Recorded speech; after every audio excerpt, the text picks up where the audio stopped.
insults, to racial, sexual, and religious chauvinism, to rabid nationalist fervor are beginning not to work. Business of who I am and whether I'm good or bad or achieving or not, all that's learned along the way. Just a ride. And we can change it anytime we want. It's only a choice. No effort, no work, no job, no savings of money. I realized that I had the game wrong. That the game was to find out what I already was.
We were saying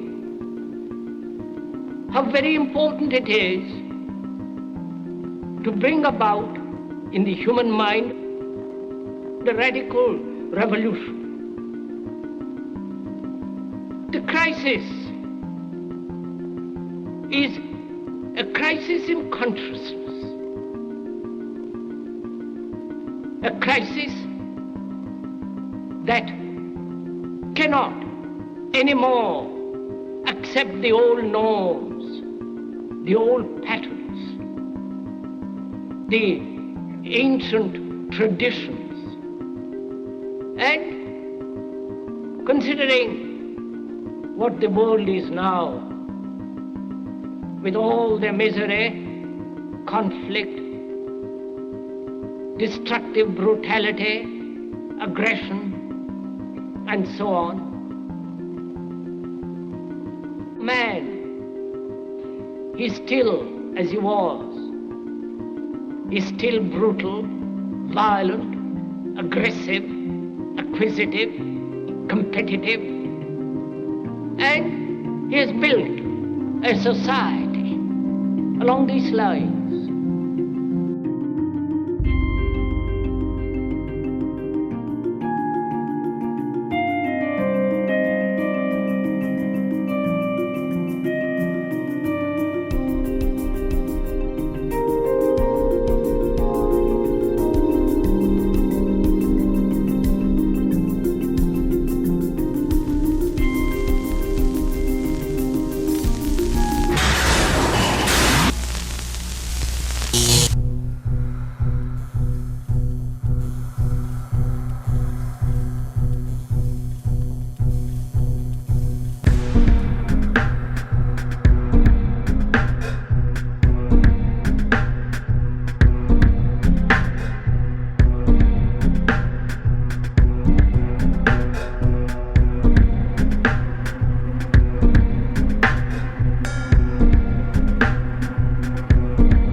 Society today is composed of a series of institutions.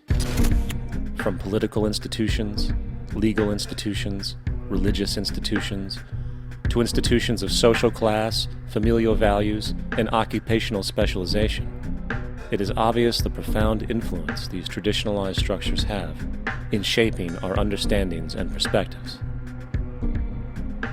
Yet, of all the social institutions we are born into, directed by, and conditioned upon, there seems to be no system as taken for granted and misunderstood as the monetary system.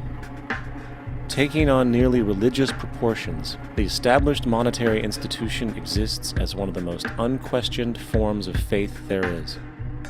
How money is created, the policies by which it is governed, and how it truly affects society are unregistered interests of the great majority of the population.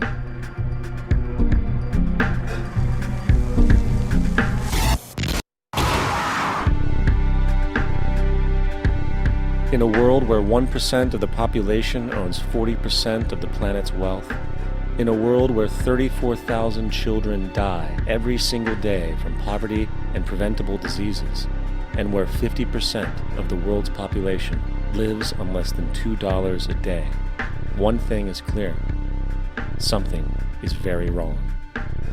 And whether we are aware of it or not, the lifeblood of all of our established institutions, and thus society itself, is money. Therefore, understanding this institution of monetary policy is critical to understanding why our lives are the way they are. Unfortunately, economics is often viewed with confusion and boredom. Endless streams of financial jargon coupled with intimidating mathematics quickly deters people from attempts at understanding it. However, the fact is, the complexity associated with the financial system is a mere mask, designed to conceal one of the most socially paralyzing structures humanity has ever endured.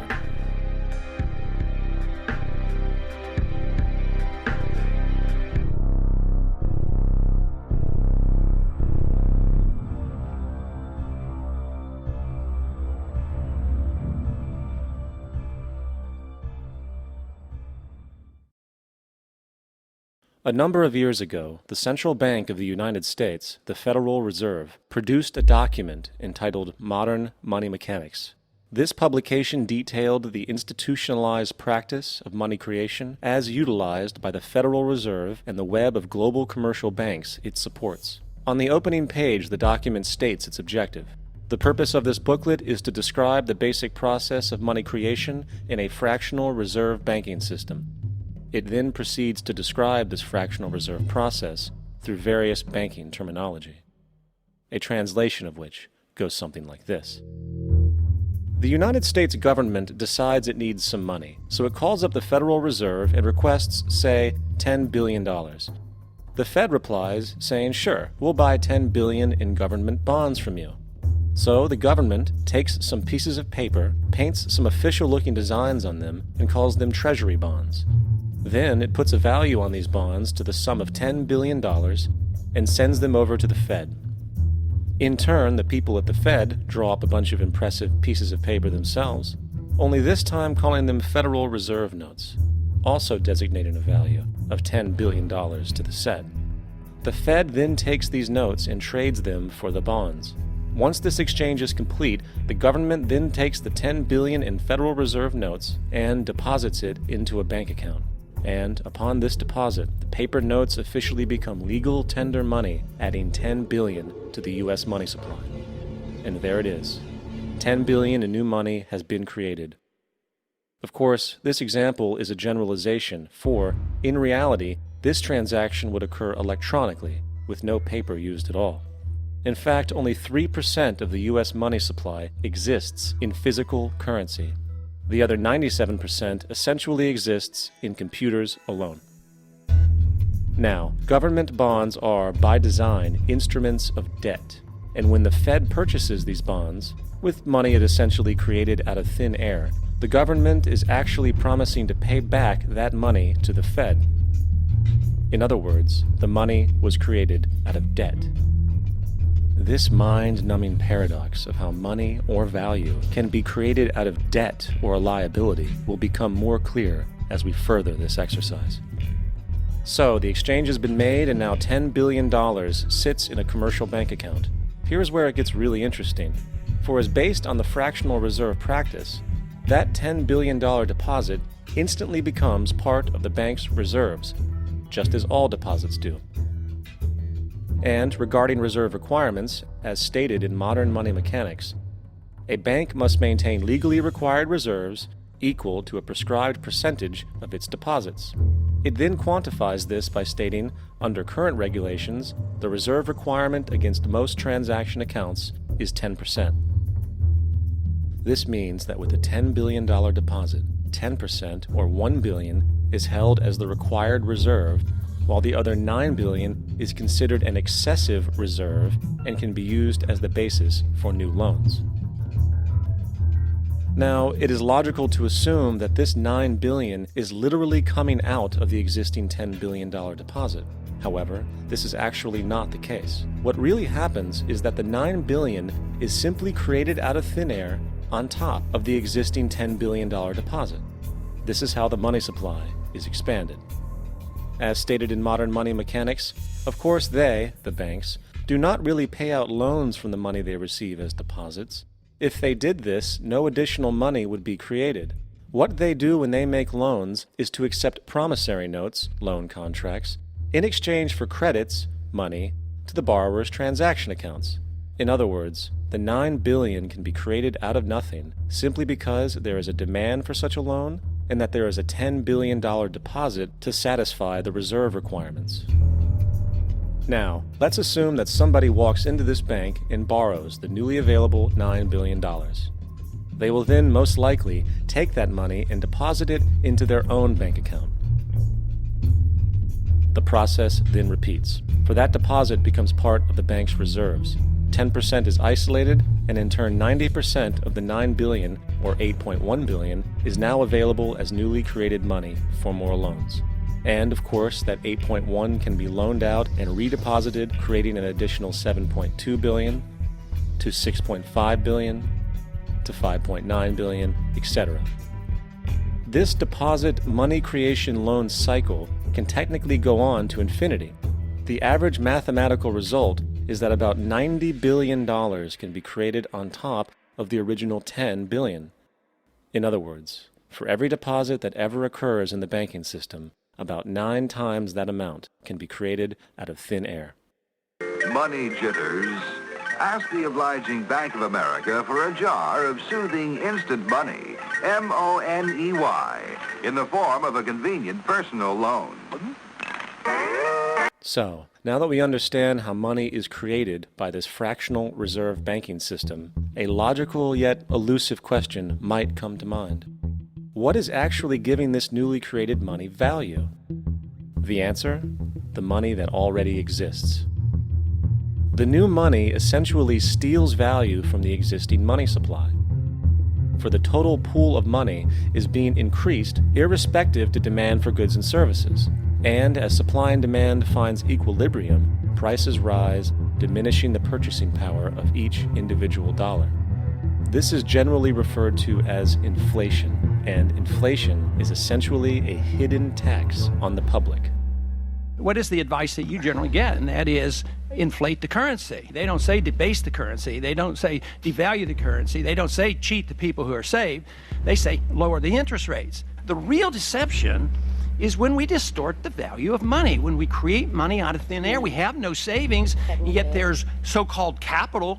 So my question boils down to this: how in the world can we expect to solve the problems of inflation, that is, the increase in the supply of money, with more inflation? Of course, it can't.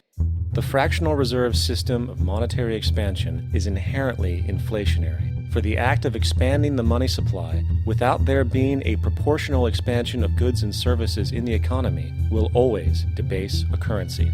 In fact, a quick glance at the historical values of the US dollar versus the money supply reflects this point definitively, for the inverse relationship is obvious. $1 in 1913 required $21.60 in 2007 to match value. That is a 96% devaluation since the Federal Reserve came into existence.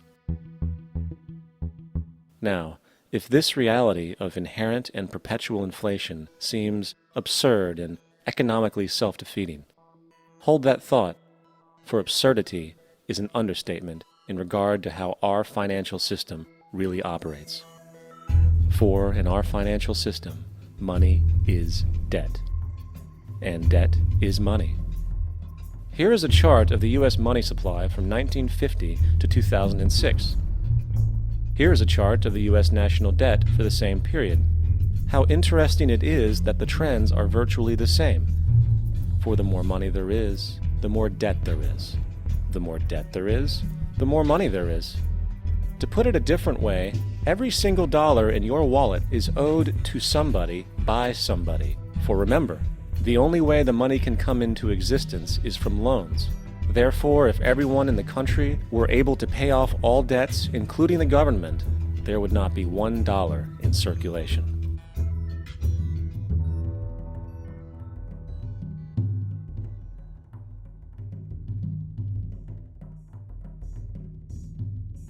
In fact, the last time in American history the national debt was completely paid off was in 1835 after President Andrew Jackson shut down the central bank that preceded the Federal Reserve.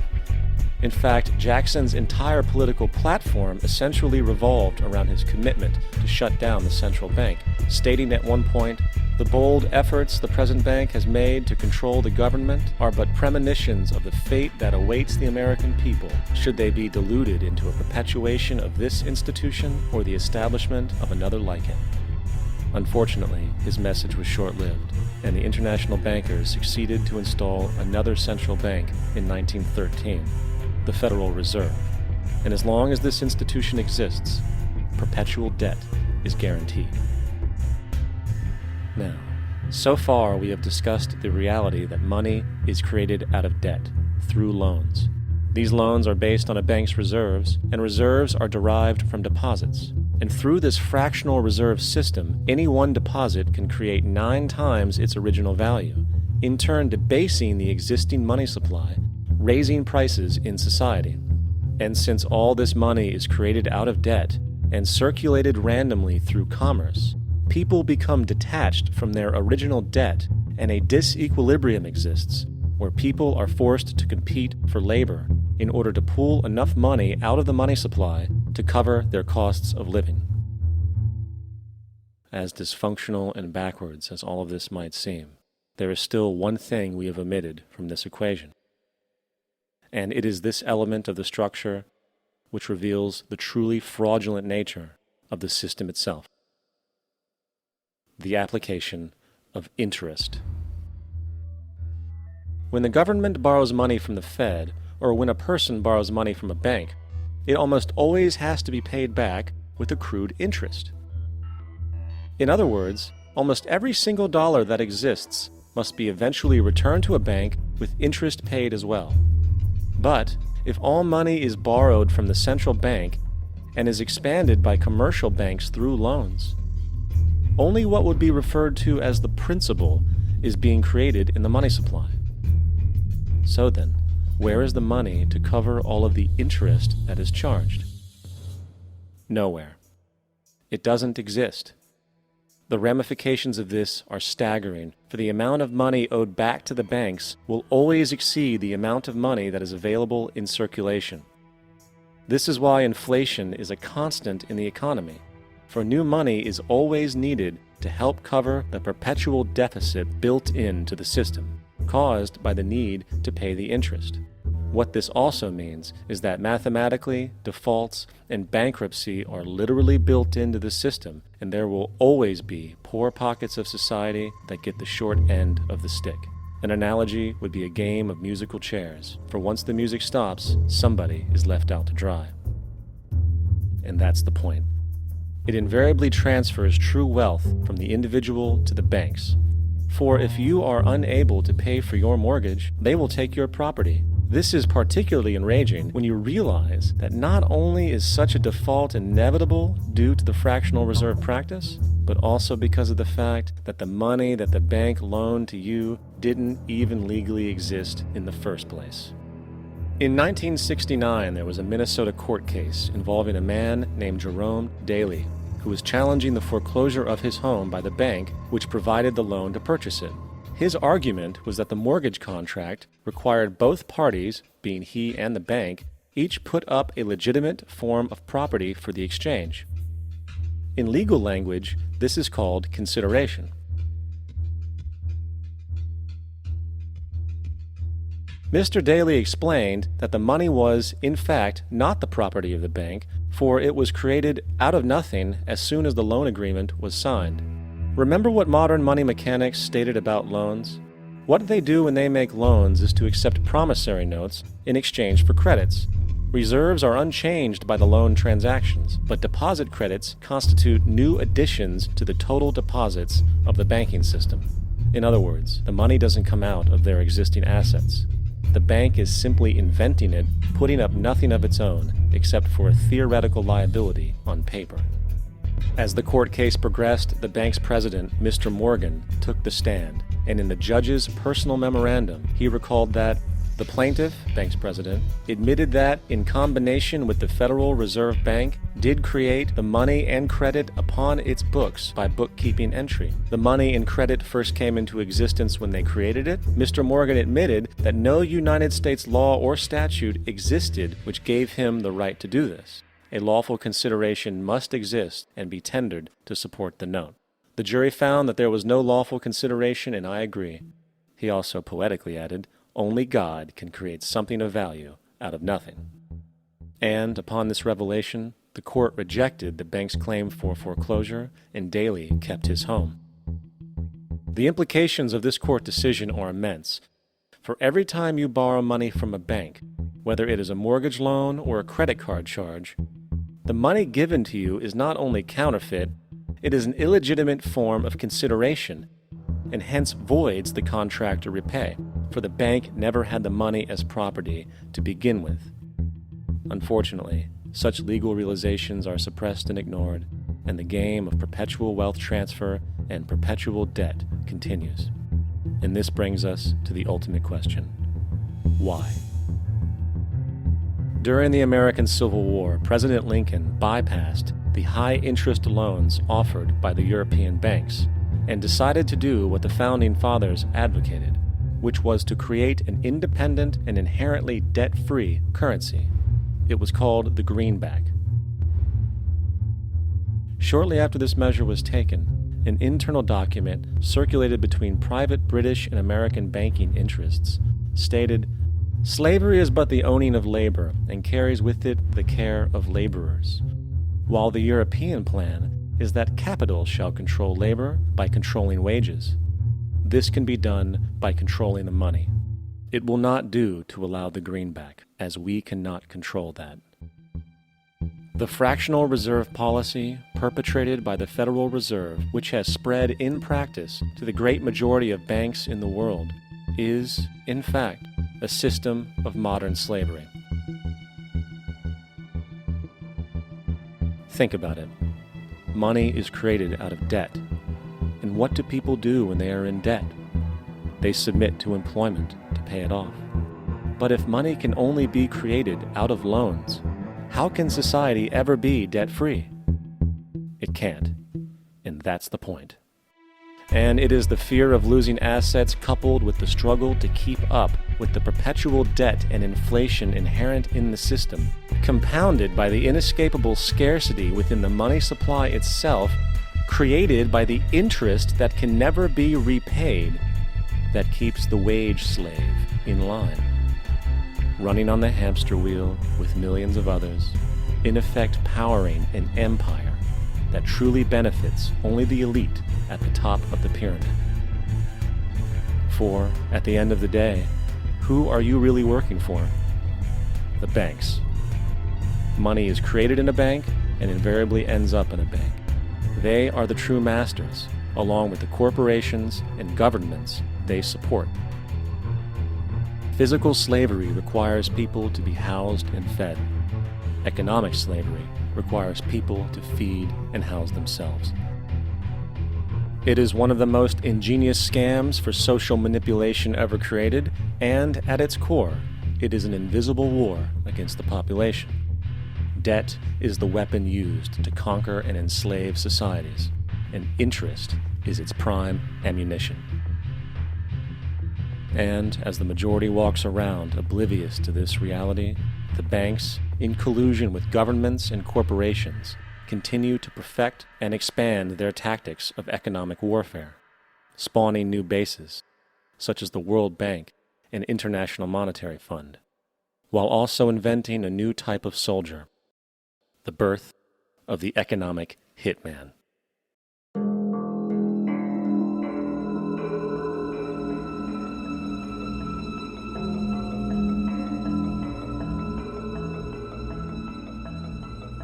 We economic hitmen really have been the ones responsible for creating this first truly global empire. And we work many different ways.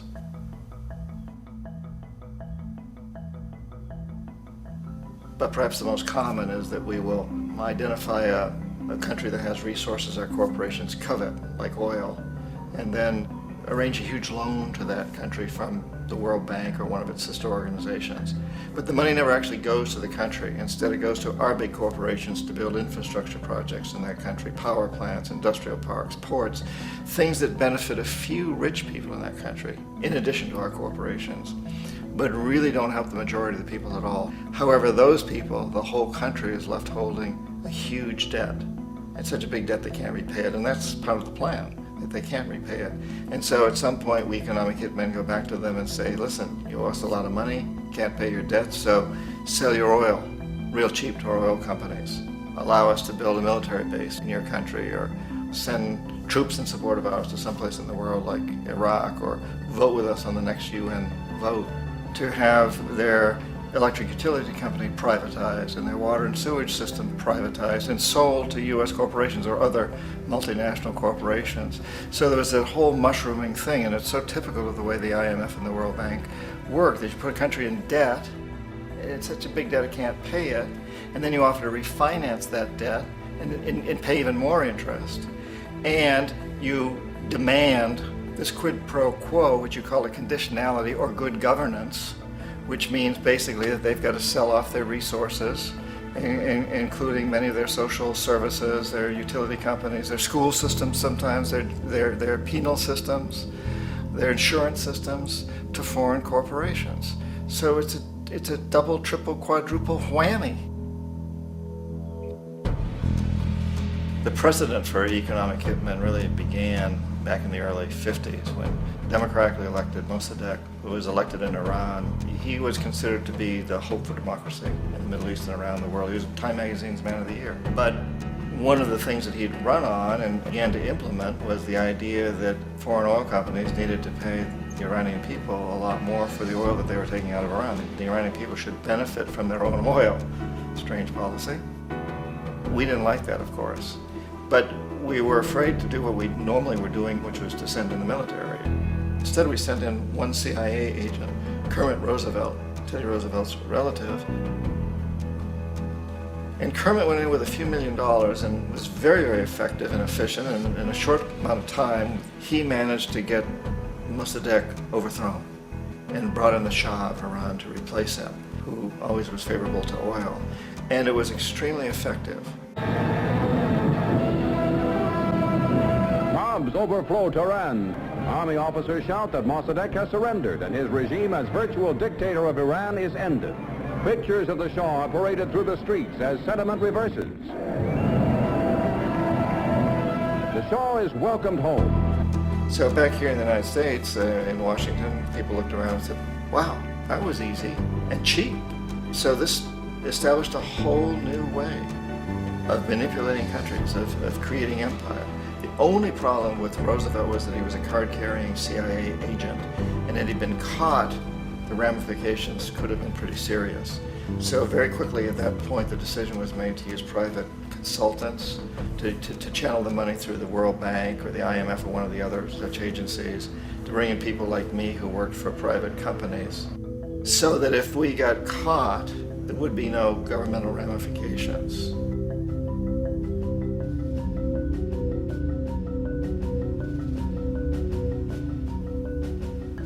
When Arbenz became president of Guatemala, the country was very much under the thumbs of United Fruit Company, the big international corporations. And Arbenz ran on this ticket that says, you know, we want to get the land back to the people. And once he took power, he was implementing policies that would do exactly that, give the land rights back to the people. United Fruit didn't like that very much. And so they hired a public relations firm, launched a huge campaign in the United States to convince the United States people, the citizens of the United States, and the press of the United States, and the Congress of the United States, that Arbenz was a Soviet puppet, and that if we allowed him to stay in power, the Soviets would have a foothold in this hemisphere. And that, at that point in time, was a huge fear on everybody's mind, the Red Terror, the Communist Terror. And so, to make a long story short, out of this public relations campaign came a commitment on the part of the CIA and the military to take this man out. And in fact, we did. We sent in planes, we sent in soldiers, we sent in jackals, we sent everything in to take him out, and did take him out. And as soon as he was removed from office, the new guy that took over after him basically reinstated everything to the big international corporations, including United Fruit.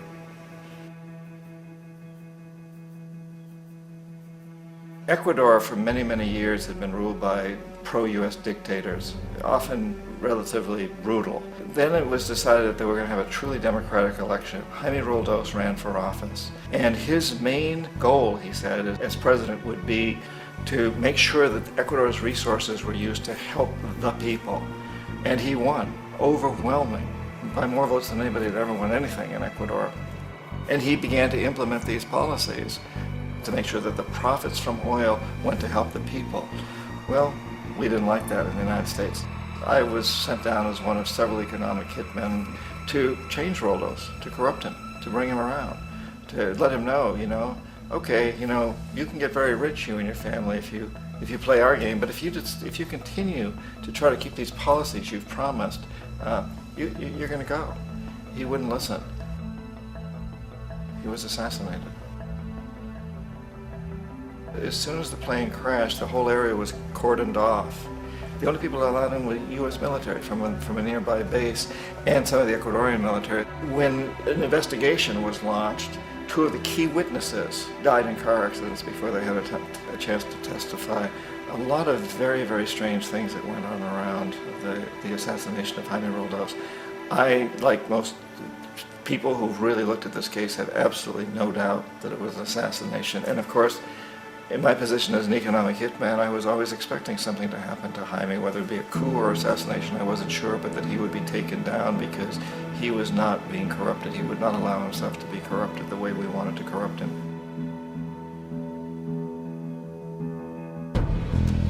Omar Torrijos, president of Panama, was, one of my favorite people. I really, really liked him. He was very charismatic. He was a guy who really wanted to help his country. And when I tried to bribe him or corrupt him, he said, look, John, he called me Juanito. He said, look, Juanito, I don't need the money. What I really need is for my country to be treated fairly. I need for the United States to repay the debts that you owe my people for all the destruction you've done here. I need to be in a position where I can help other Latin American countries win their independence and be free of this terrible presence from the north that you people are exploiting us so badly. I need to have the Panama Canal back in the hands of the Panamanian people. That's what I want. And so, leave me alone. Don't try to bribe me. It was 1981, and in May, Jaime Roldos was assassinated. And Omar was very aware of this. Torrijos got his family together and he said, I'm probably next, but it's okay because I've done what I came here to do. I've renegotiated the canal. The canal will now be in our hands. He just finished negotiating the treaty with Jimmy Carter.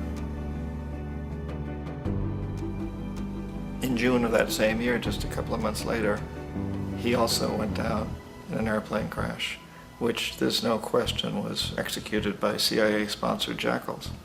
Tremendous amount of evidence that one of Torrijos' security guards handed him at the last moment as he was getting on the plane a tape recorder, a small tape recorder that contained a bomb.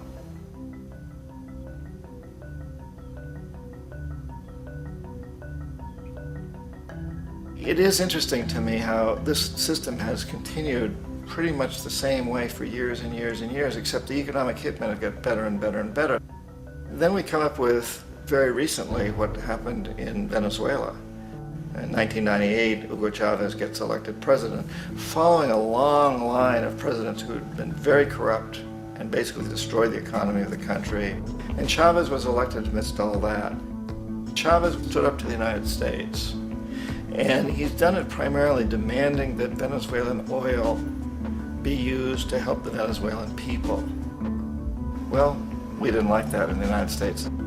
So in 2002, a coup was staged, which there's no question in my mind, and most other people's minds, that the CIA was behind that coup.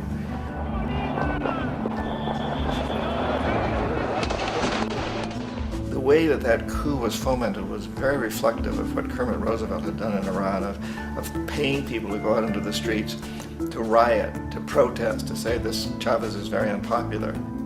You know, if you can get a few thousand people to do that, television can make it look like it's the whole country, and things start to mushroom.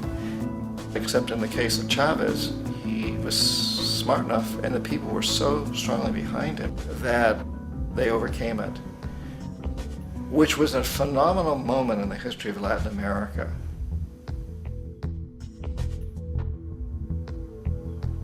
Iraq actually is a perfect example of the way the whole system works. So we economic hitmen are the first line of defense. We go in and we try to corrupt governments and get them to accept these huge loans, which we then use as leverage to basically own them. If we fail, as I failed in Panama with Omar Torrijos and in Ecuador with Jaime Roldos, men who refuse to be corrupted, then the second line of defense is we send in the jackals. And the jackals either overthrow governments or they assassinate. And once that happens and a new government comes in, and boy, it's going to toe the line, because the new president knows what will happen if he doesn't. In the case of Iraq, both of those things failed. Economic hitmen were not able to get through to Saddam Hussein. We tried very hard. We tried to get him to accept a deal very similar to what the House of Saud had accepted in Saudi Arabia, but he wouldn't accept it. And so the jackals went in to take him out. They couldn't do it. His security was very good. After all, he had one time worked for the CIA. He'd been hired to assassinate a former president of Iraq and failed, but he knew the system. So in '91, we send in the troops and we take out the Iraqi military. So we assume at that point that Saddam Hussein is going to come around. We could have taken him out, of course, at that time, but we didn't want to. He's the kind of strong man we like. He controls his people. We thought he could control the Kurds and keep the Iranians in their border and keep pumping oil for us. And that once we took out his military, now he's going to come around. So the economic hitmen go back in the 90s without success. If they'd had success, he'd still be running the country. We'd be selling him all the fighter jets he wants and everything else he wants.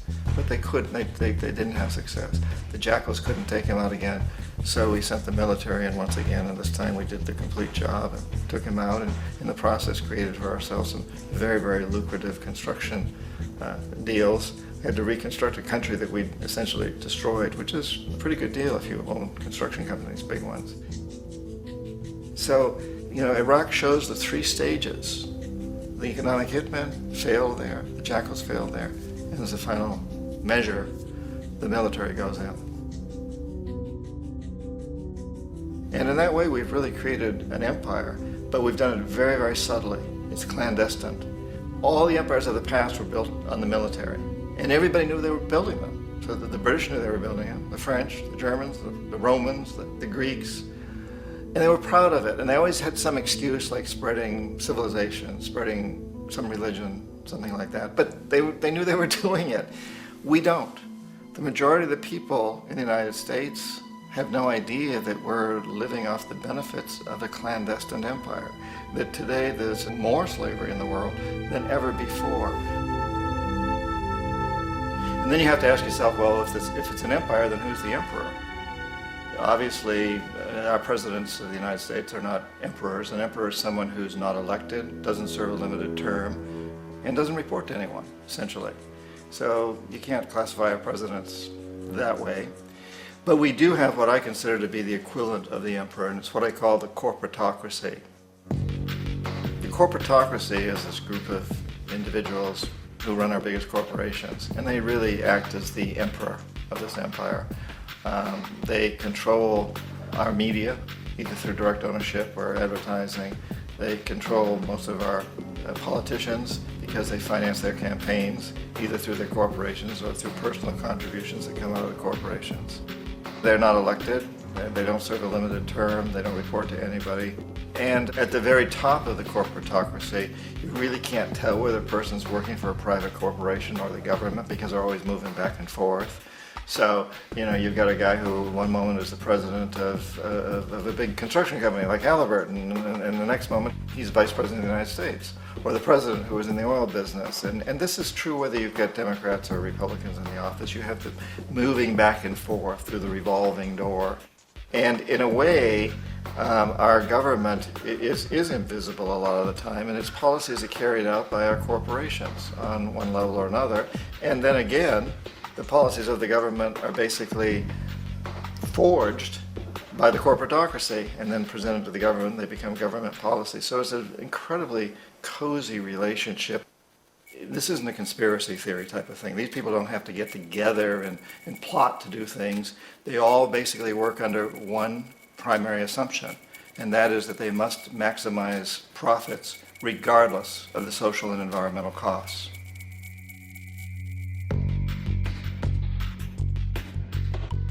This process of manipulation by the corporatocracy through the use of debt, bribery, and political overthrow is called globalization. Just as the Federal Reserve keeps the American public in a position of indentured servitude through perpetual debt, inflation, and interest, the World Bank and IMF serve this role on a global scale. The basic scam is simple. Put a country in debt either by its own indiscretion or through corrupting the leader of that country. Then impose conditionalities or structural adjustment policies, often consisting of the following. Currency devaluation. When the value of a currency drops, so does everything valued in it. This makes indigenous resources available to predator countries at a fraction of their worth. Large funding cuts for social programs. These usually include education and healthcare, compromising the well-being and integrity of the society, leaving the public vulnerable to exploitation. Privatization of state-owned enterprises. This means that socially important systems can be purchased and regulated by foreign corporations for profit. For example, in 1999, the World Bank insisted that the Bolivian government sell the public water system of its third largest city to a subsidy of the U.S. corporation Bechtel. As soon as this occurred, water bills for the already impoverished local residents skyrocketed. It wasn't until after a full-blown revolt by the people that the Bechtel contract was nullified. Then there is trade liberalization, or the opening up of the economy through removing any restrictions on foreign trade. This allows for a number of abusive economic manifestations, such as transnational corporations bringing in their own mass-produced products, undercutting the indigenous production and ruining local economies. An example is Jamaica, which, after accepting loans and conditionalities from the World Bank, lost its largest cash crop markets due to competition with Western imports. Today, countless farmers are out of work, for they are unable to compete with the large corporations. Another variation is the creation of numerous seemingly unnoticed, unregulated, inhumane sweatshop factories, which take advantage of the imposed economic hardship. Additionally, due to production deregulation, environmental destruction is perpetual, as a country's resources are often exploited by the indifferent corporations while outputting large amounts of deliberate pollution. The largest environmental lawsuit in the history of the world today is being brought on behalf of 30,000 Ecuadorian Amazonian people against Texaco, which is now owned by Chevron. So today it's against Chevron, but for activities conducted by Texaco. Estimated to be more than 18 times what the Exxon Valdez dumped into the coast of Alaska. In the case of Ecuador, it wasn't an accident. The oil companies did it intentionally. They knew they were doing it to save money out there rather than arranging for a proper disposal. Furthermore, a cursory glance at the performance record of the World Bank reveals that the institution, which publicly claims to help poor countries develop and alleviate poverty, has done nothing but increase poverty and the wealth gap, while corporate profits soar. In 1960, the income gap between the fifth of the world's people in the richest countries versus the fifth in the poorest countries was 30-1. By 1998, it was 74-1. While global GNP rose 40% between 1970 and 1985, those in poverty actually increased by 17%. While from 1985 to 2000, those living on less than $1 a day increased by 18%. Even the Joint Economic Committee of the U.S. Congress admitted that there is a mere 40% success rate of all World Bank projects. In the late 1960s, the World Bank intervened in Ecuador with large loans. During the next 30 years, poverty grew from 50% to 70%. Under or unemployment grew from 15 to 70%. Public debt increased from 240 million to 16 billion, while the share of resources allocated to the poor went from 20% to 6%. In fact, by the year 2000, 50% of Ecuador's national budget had to be allocated for paying its debts. It is important to understand the World Bank is, in fact, a U.S. bank, supporting U.S. interests. For the United States holds veto power over decisions, as it is the largest provider of capital. And where did it get this money? You guessed it. It made it out of thin air through the fractional reserve banking system. Of the world's top 100 economies, as based on annual GDP, 51 are corporations, and 47 of that 51 are U.S.-based. Walmart, General Motors, and Exxon are more economically powerful than Saudi Arabia, Poland, Norway, South Africa, Finland, Indonesia, and many others. And as protective trade barriers are broken down, currencies tossed together and manipulated in floating markets, and state economies overturned in favor of open competition and global capitalism, the empire expands. You get up on your little 21-inch screen and howl about America and democracy. There is no America. There is no democracy. There is only IBM and ITT and AT&T and DuPont, Dow, Union Carbide, and Exxon. Those are the nations of the world today. What do you think the Russians talk about in their councils of state? Karl Marx? They get out their linear programming charts, statistical decision theories, Minimax solutions, and compute the price-cost probabilities of their transactions and investments, just like we do. We no longer live in a world of nations and ideologies, Mr. Beale. The world is a college of corporations, inexorably determined by the immutable bylaws of business. The world is a business, Mr. Beale.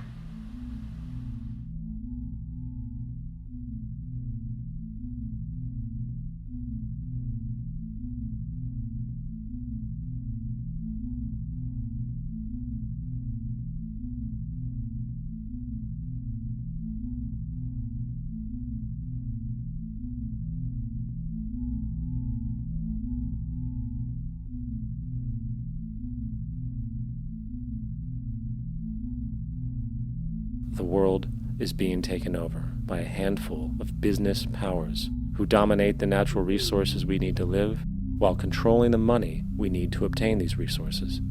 The end result will be world monopoly, based not on human life, but financial and corporate power. And as the inequality grows, naturally more and more people are becoming desperate. So the establishment was forced to come up with a new way to deal with anyone who challenges the system. So they gave birth to the terrorist. The term terrorist is an empty distinction, designed for any person or group who chooses to challenge the establishment.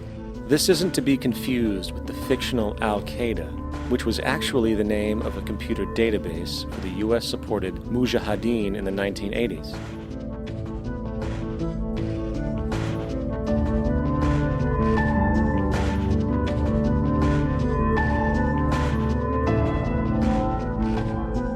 In 2007, the Department of Defense received $161.8 billion for the so-called global war on terrorism. According to the National Counterterrorism Center, in 2004, roughly 2,000 people were killed internationally due to supposed terrorist acts. Of that number, 70 were American. Using this number as a general average, which is extremely generous, It is interesting to note that twice as many people die from peanut allergies a year than from terrorist acts. Concurrently, the leading cause of death in America is coronary heart disease, killing roughly 450,000 each year. And in 2007, the government's allocation of funds for research on this issue was about $3 billion. This means that the U.S. government in 2007 spent 54 times the amount for preventing terrorism than it spent for preventing a disease which kills 6,600 times more people annually than terrorism does. Yet, as the name terrorism and Al-Qaeda are arbitrarily stamped on every news report relating to any action taken against U.S. interests, the myth grows wider. In mid-2008, the U.S. Attorney General actually proposed that the U.S. Congress officially declare war against the fantasy. Not to mention, as of July 2008, there are now over 1 million people currently on the U.S. terrorist watch list. These so-called counterterrorism measures, of course, have nothing to do with social protection, and everything to do with preserving the establishment amongst the growing anti-American sentiment both domestically and internationally, which is legitimately founded on the greed-based corporate empire expansion that is exploiting the world. The true terrorists of our world do not meet at the docks at midnight or scream Allah Akbar before some violent action.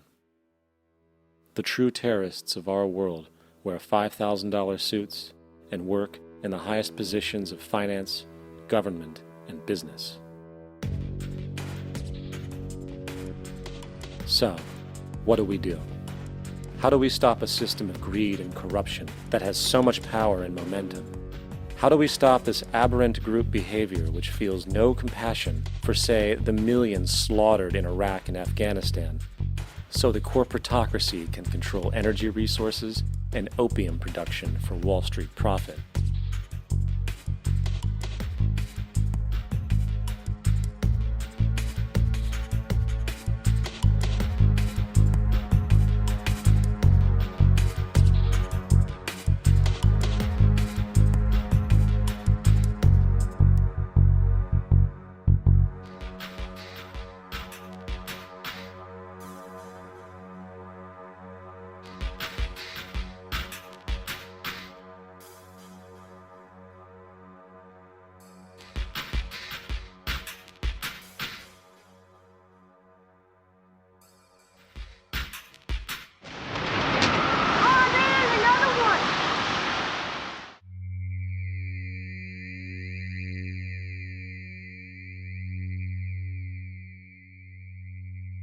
How do we stop a system of greed and corruption that condemns poor populations to sweatshop slavery for the benefit of Madison Avenue? Or that engineers false flag terror attacks for the sake of manipulation? Or that generates built-in modes of social operation which are inherently exploitative? Or that systematically reduces civil liberties and violates human rights in order to protect itself from its own shortcomings?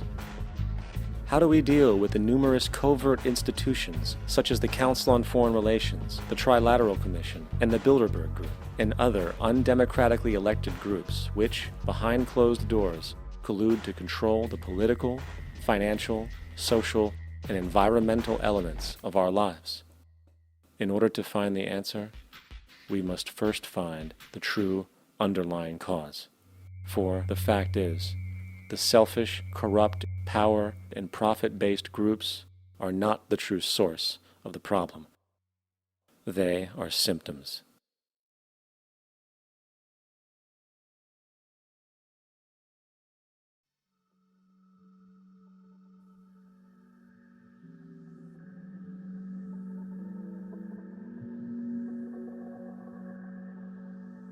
My name is Jock Fresco.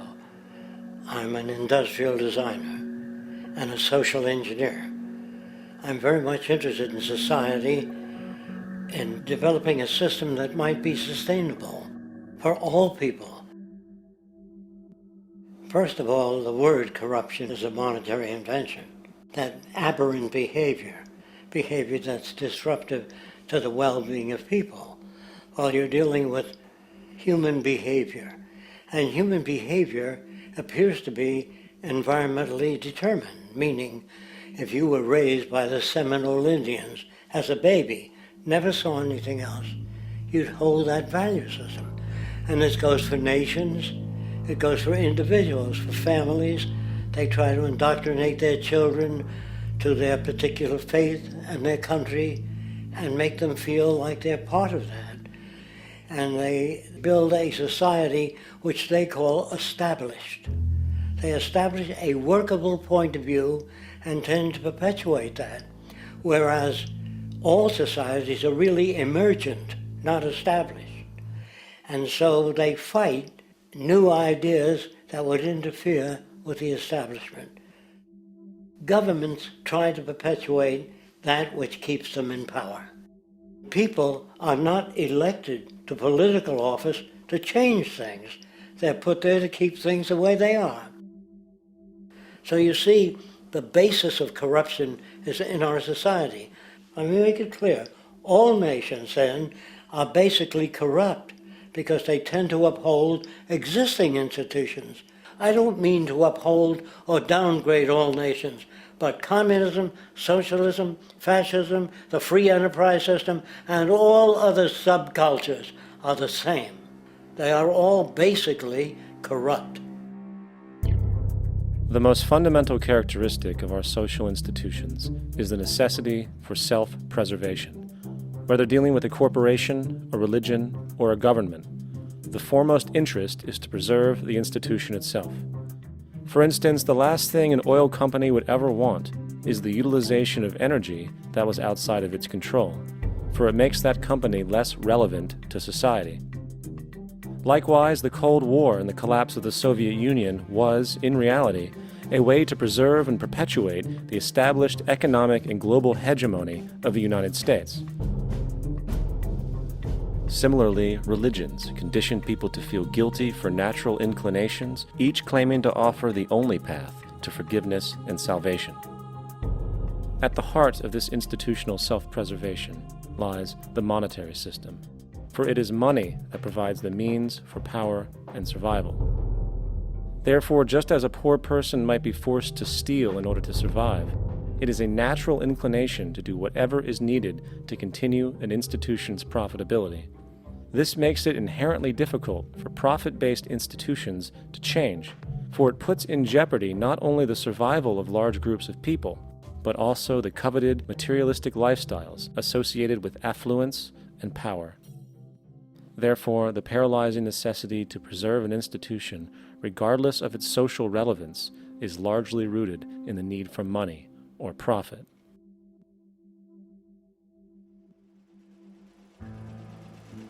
What's in it for me is why people think.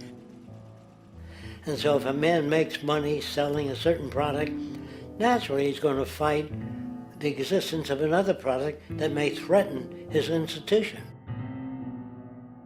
Therefore, people cannot be fair, and people do not trust each other. A guy will come over to you and say, I got just the house you're looking for. He's a salesman.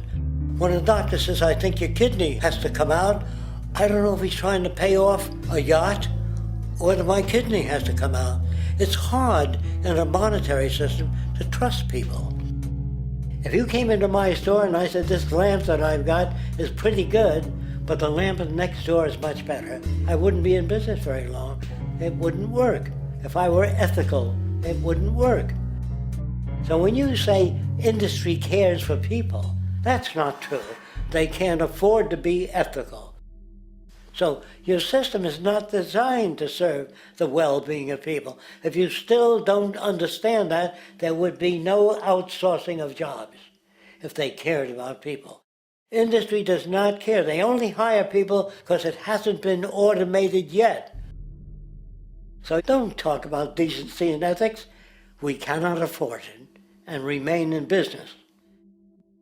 It is important to point out that regardless of the social system, whether fascist, socialist, capitalist, or communist, The underlying mechanism is still money, labor, and competition. Communist China is no less capitalistic than the United States. The only difference is the degree by which the state intervenes in enterprise. The reality is that monetaryism, so to speak, is the true mechanism that guides the interests of all the countries on the planet. The most aggressive and hence dominant variation of this monetaryism is the free enterprise system.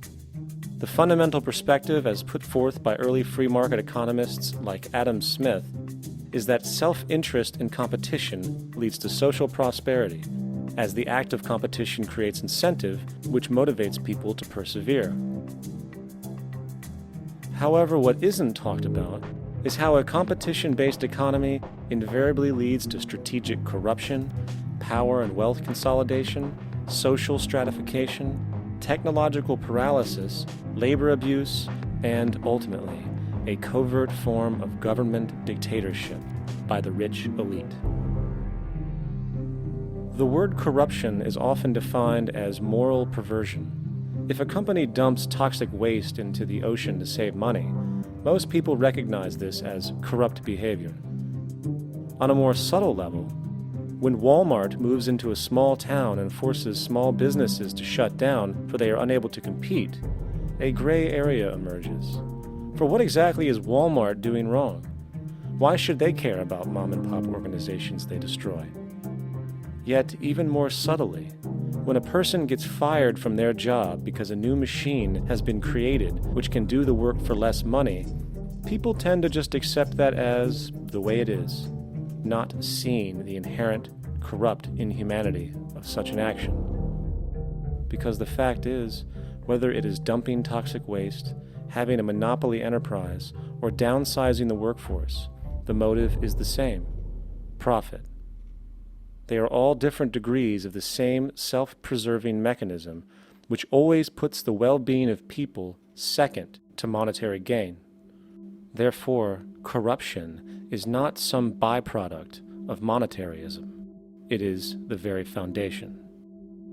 And while most people acknowledge this tendency on one level or another, the majority remains naive as to the broad ramifications of having such a selfish mechanism as the guiding mentality in society.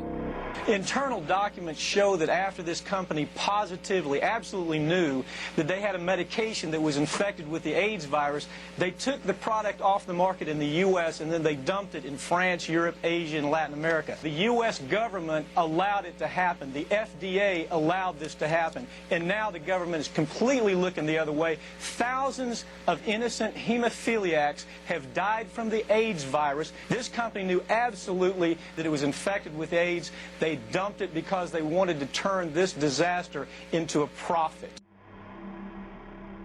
So you see, you have built-in corruption. We're all chiseling off each other, and you can't expect decency in that sort of thing. And feeling that, they don't know who to elect. They think in terms of a democracy, which is not possible in a monetary-based economy. If you have more money to advertise your position, the position you desire in government, that isn't a democracy. It serves those in positions of differential advantage. So it's always a dictatorship of the elitists, the financially wealthy.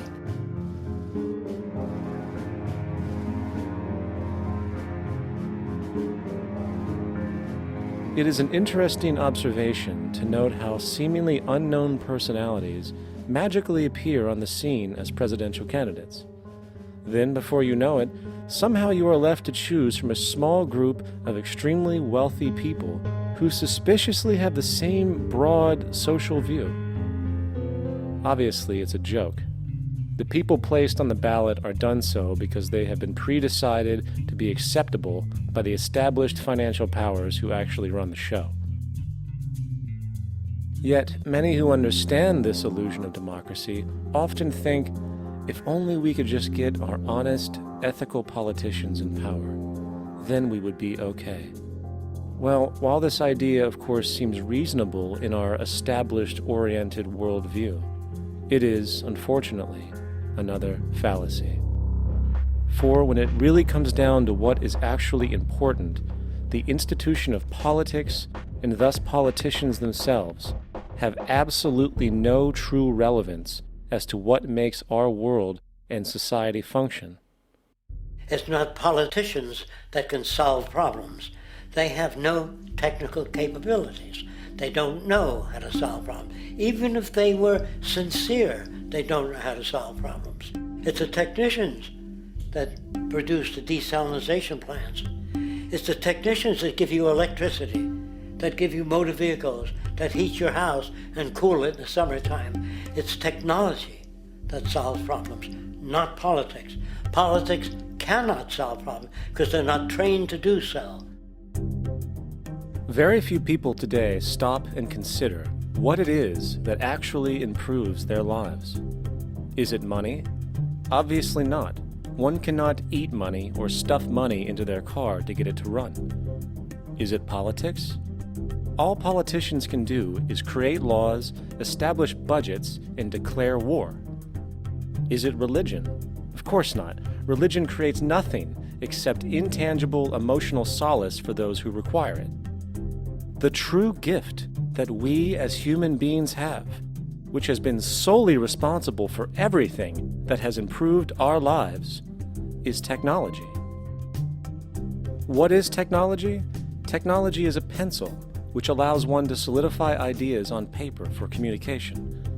Technology is an automobile which allows one to travel faster than feet would allow.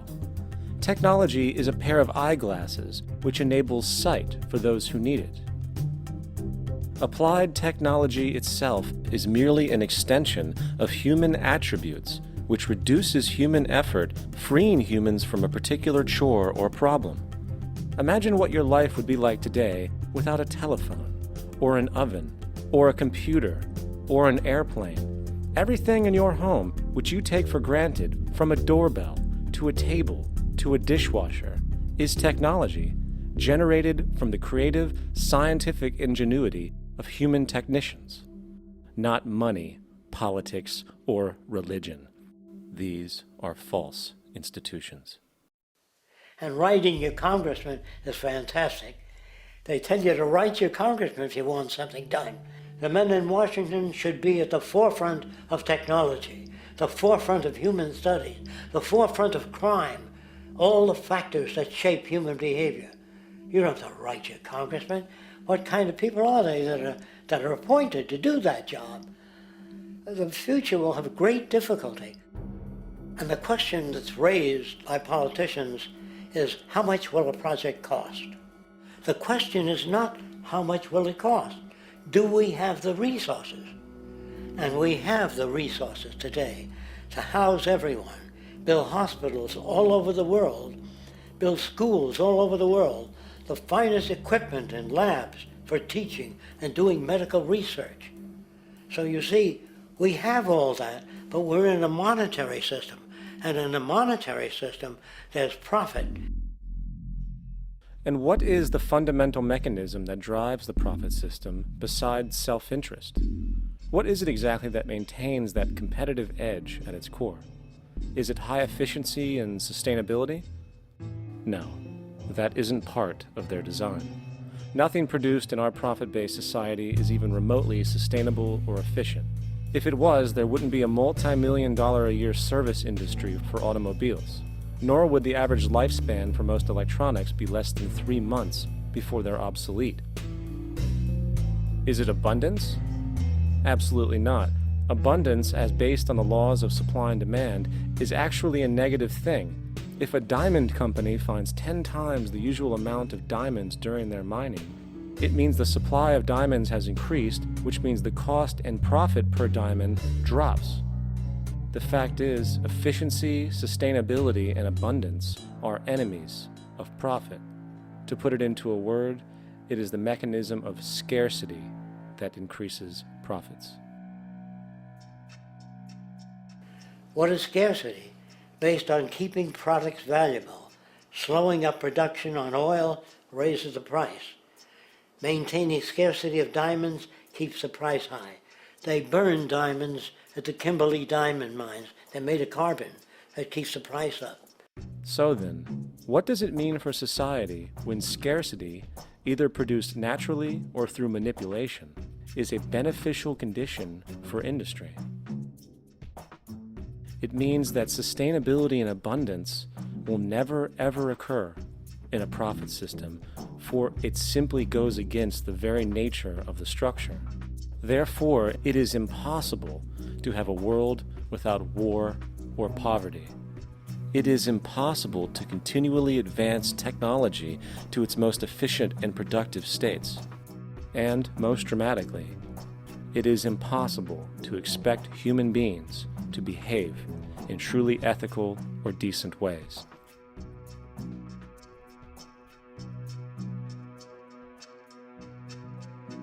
People use the word instinct because they can't account for the behavior. They sit back and they evaluate with their lack of knowledge, and they say things like, humans are built a certain way, greed is a natural thing, as though they've worked for years on it, and it's no more natural than wearing clothing. What we want to do is to eliminate the causes of the problems, eliminate the processes that produce greed and bigotry and prejudice and people taking advantage of one another and elitism, eliminating the need for prisons and welfare.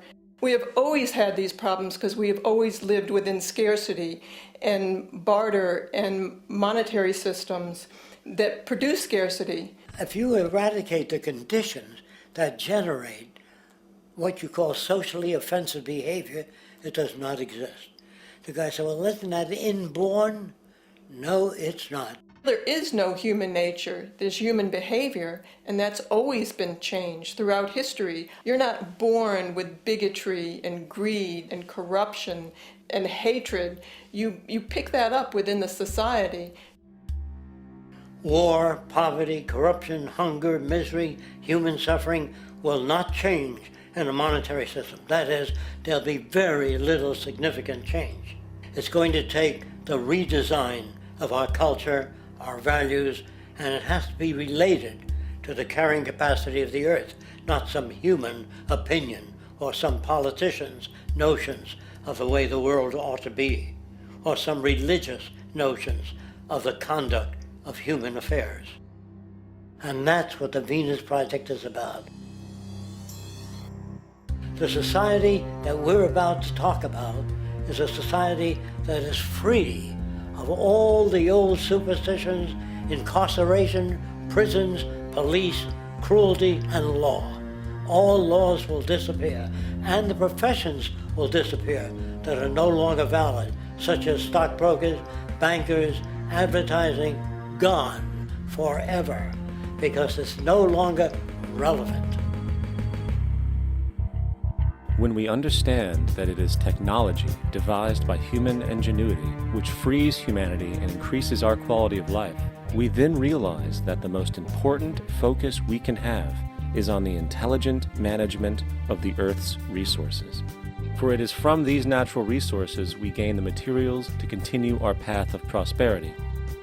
Understanding this, we then see that money fundamentally exists as a barrier to these resources, for virtually everything has a financial cost.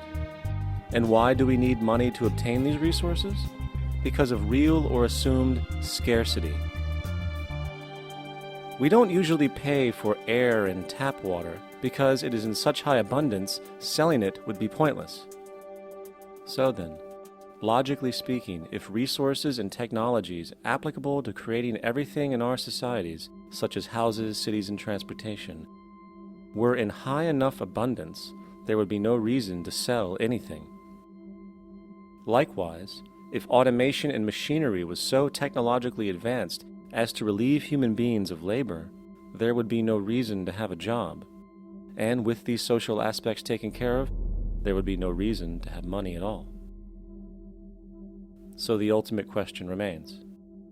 Do we on Earth have enough resources and technological understanding to create a society of such abundance that everything we have now could be available without a price tag and without the need for submission through employment?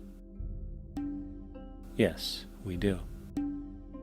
We have the resources and technology to enable this at a minimum, along with the ability to raise the standard of living so high that people in the future will look back at our civilization now and gawk at how primitive and immature our society was. What the Venus Project proposes is an entirely different system that's updated to present-day knowledge. We've never given scientists the problem of how do you design a society which would eliminate boring and monotonous jobs, that would eliminate accidents in transportation, that would enable people to have a high standard of living, that would eliminate poisons in our food, that would give us other sources of energy that are clean and efficient. We can do that out there.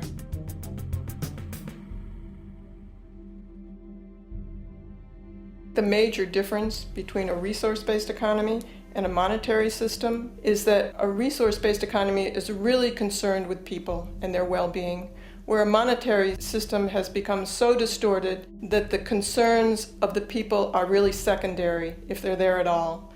The products that are turned out are for how much money you can get. If there is a problem in society and you can't earn money from solving that problem, then it won't be done. The resource-based economy is really not close to anything that's been tried. And with all our technology today, we can create abundance. It could be used to improve everyone's lifestyle. Abundance all over the world if we use our technology wisely and maintain the environment.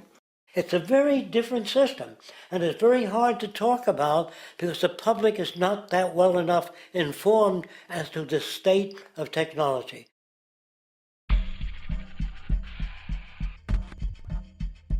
At present, we don't have to burn fossil fuels. We don't have to use anything that would contaminate the environment. There are many sources of energy available. Alternative energy solutions pushed by the establishment, such as hydrogen, biomass, and even nuclear, are highly insufficient, dangerous, and exist only to perpetuate the profit structure that industry has created. When we look beyond the propaganda and self-serving solutions put forth by the energy companies, we find a seemingly endless stream of clean, abundant, and renewable energy for generating power. Solar and wind energy are well known to the public, but the true potential of these mediums remains unexpressed. Solar energy, derived from the sun, has such abundance that 1 hour of light at high noon contains more energy than what the entire world consumes in a year. If we could capture 1/100% of this energy, the world would never have to use oil, gas, or anything else. The question then is not availability, but the technology to harness it. And there are many advanced mediums today which could accomplish just that, if they were not hindered by the need to compete for market share with the established energy power structures. Then there's wind energy. Wind energy has long been denounced as weak, and due to being location-driven, impractical. This is simply not true. The U.S. Department of Energy admitted in 2007 that if wind was fully harvested in just 3 of America's 50 states, it could power the entire nation. And then there are the rather unknown mediums of tidal and wave power. Tidal power is derived from tidal shifts in the ocean. Installing turbines which capture this movement generates energy. In the United Kingdom, 42 sites are currently noted as available, forecasting that 34% of all the UK's energy could come from tidal power alone. Wave power, which extracts energy from the surface motions of the ocean, is estimated to have a global potential of up to 80,000 terawatt-hours a year. This means 50% of the entire planet's energy usage could be produced from this medium alone. Now, it is important to point out that tidal, wave, solar, and wind power requires virtually no preliminary energy to harness, unlike coal, oil, gas, biomass, hydrogen, and all the others. In combination, these 4 mediums alone, if efficiently harnessed through technology, could power the world forever. That being said, there happens to be another form of clean, renewable energy which trumps them all: geothermal power. Geothermal energy utilizes what is called heat mining, which, through a simple process using water, is able to generate massive amounts of clean energy. In 2006, an MIT report on geothermal energy found that 13,000 zettajoules of power are currently available in the Earth, with the possibility of 2,000 zettajoules being easily tappable with improved technology. The total energy consumption of all the countries on the planet is about half of a zettajoule a year. This means about 4,000 years of planetary power could be harnessed in this medium alone. And when we understand that the Earth's heat generation is constantly renewed, this energy is really limitless and could be used forever. These energy sources are only a few of the clean, renewable mediums available, and as time goes on, we will find more. The grand realization is that we have total energy abundance without the need for pollution, traditional conservation, or in fact, a price tag. And what about transportation? The prevailing means of transportation in our societies is by automobile and aircraft, both of which predominantly need fossil fuels to run. In the case of the automobile, the battery technology needed to power an electric car that can go over 100 miles an hour for over 200 miles on one charge exists, and has existed for many years. However, due to battery patents controlled by the oil industry, which limits their availability to maintain market share, coupled with political pressure from the energy industry, the accessibility and affordability of this technology is limited. There is absolutely no reason other than pure, corrupt profit interest that every single vehicle in the world cannot be electric and utterly clean, with zero need for gasoline. As far as airplanes, it is time we realize that this means of travel is inefficient, cumbersome, slow, and causes far too much pollution. This is a maglev train. It uses magnets for propulsion. It is fully suspended by a magnetic field and requires less than 2% of the energy used for plane travel. The train has no wheels, so nothing can wear out. The current maximum speed of versions of this technology, as used in Japan, is 361 miles per hour.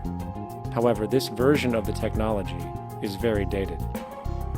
An organization called ET3, which has connections with the Venus Project, has established a tube-based maglev that can travel up to 4,000 miles per hour in a motionless, frictionless tube, which can go over land or underwater.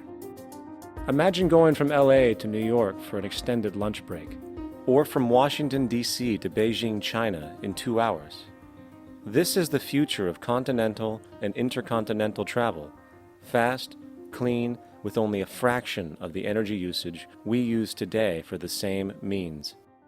In fact, between maglev technology, advanced battery storage, and geothermal energy, there would be no reason to ever burn fossil fuels again. And we can do this now if we were not held back by the paralyzing profit structure. Now, America is inclined toward fascism. It has a propensity by its dominant philosophy and religion to uphold the fascist point of view. American industry is essentially a fascist institution. If you don't understand that, the minute you punch that time clock, you walk into a dictatorship. We're given notions about the respectability of work, and I really look at it as being paid slavery. They're brought up to believe that you shall earn your living by the sweat of your brow. That holds people back, freeing people from drudgery, repetitive jobs which make them ignorant. You rob them. In our society, that is a resource-based economy, machines free people. You see, we can't imagine that because we've never known that kind of world. If we look back at history, we see a very clear pattern of machine automation slowly replacing human labor. From the disappearance of the elevator man to the near full automation of an automobile production plant, the fact is, as technology grows, the need for humans in the workforce will continually be diminished. This creates a serious clash, which proves the falseness of the monetary-based labor system. for human employment is in direct competition with technological development. Therefore, given the fundamental priority of profit by industry, people through time will be continually laid off and replaced by machine. When industry takes on a machine, instead of shortening the workday, they downsize. You lose your job. So you have a right to fear machines. In a high-technology, resource-based economy, it is conservative to say that about 90% of all current occupations could be phased out by machines, freeing humans to live their life without servitude, for this is the point of technology itself. And through time, with nanotechnology and other highly advanced forms of science, it is not far-fetched to see how even complex medical procedures could be performed by machines as well, and based on the pattern, with much higher success rates than humans get today. The path is clear, but our monetary-based structure, which requires labor for income, blocks this progress, for humans need jobs in order to survive. The bottom line is that this system must go, or we will never be free, and technology will be constantly paralyzed. We have machines that clean out sewers. It frees a human being from doing that. So look at machines as extensions of human performance. Furthermore, many occupations today will have simply no basis to exist in a resource-based economy, such as anything associated with the management of money, advertising, along with the legal system itself. For without money, a great majority of the crimes that are committed today would never occur. Virtually all forms of crime are a consequence of the monetary system, either directly or by neuroses inflicted through financial deprivation. Therefore, laws themselves could eventually become extinct. Instead of putting up a sign, drive carefully, slippery when wet, put abrasive in the highway so it's not slippery when wet. And if a person gets in a car they're drunk and the car oscillates a great deal, there's a little pendulum that swings up and back, and that'll pull the car over to the side. Not a law solution. Put sonar and radar in automobiles so they can't hit one another. Man-made laws are attempts to deal with occurring problems, and not knowing how to solve them, they make a law. In the United States, the most privatized, capitalist country on the planet, it should come as no surprise that it also has the largest prison population in the world, growing every year. Statistically, most of these people are uneducated and come from poor, deprived societies. And, contrary to propaganda, it is this environmental conditioning which lures them into criminal and violent behavior. However, society looks the other way in regard to this point. The legal and prison systems are just more examples of how our society avoids examining the root causes of behavior. Billions are spent each year on prisons and police, while only a fraction is spent on programs for poverty, which is one of the most fundamental variables responsible for crime to begin with. And as long as we have an economic system which prefers and in fact creates scarcity and deprivation, crime will never go away.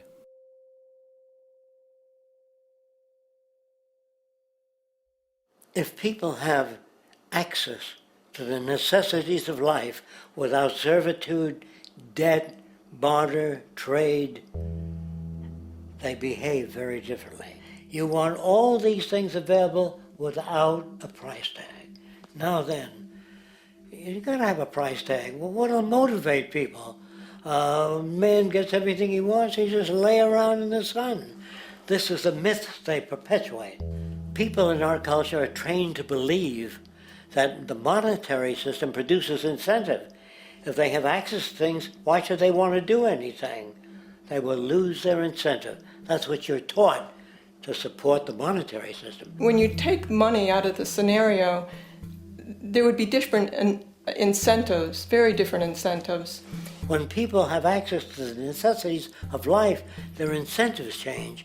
What about the moon and the stars? New incentives arise. If you make a painting that you will enjoy giving it to other people, not selling it.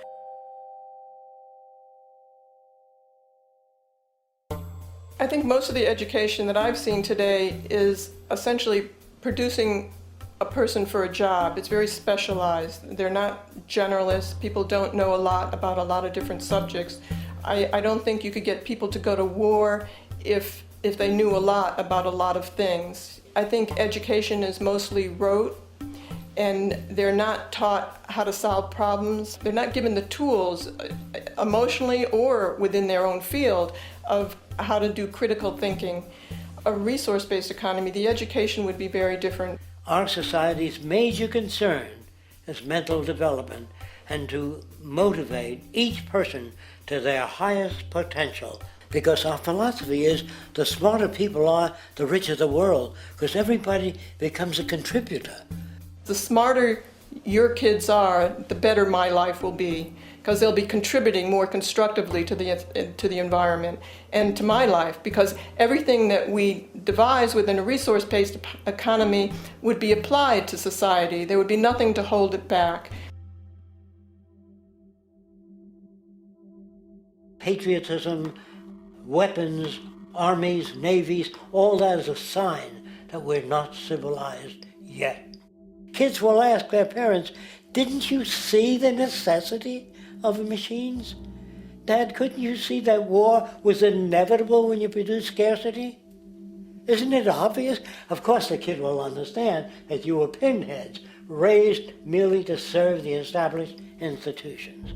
We're such an abominable, sick society that we won't make the history book. They just say that large nations took land from smaller nations, used force and violence. You'll get history talked about as corrupt behavior all the way along until the beginning of the civilized world. That's when all the nations work together.